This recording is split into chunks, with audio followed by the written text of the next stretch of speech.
तो गाइस इतना ज़्यादा कल पानी आया था, मैं आप लोग को दिखाई थी ना। और अभी देखो इतना ज़्यादा पानी गिरा था, देखो उधर कि देखो इधर पूरा इतना गिरा है कि पूरा पेड़ सब सूख गया था।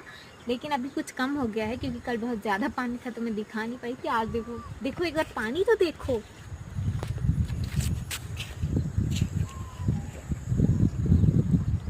और ऊपर देखो कितना आज का सुंदर मौसम है ना, कितना सुहाना लग रहा है ये।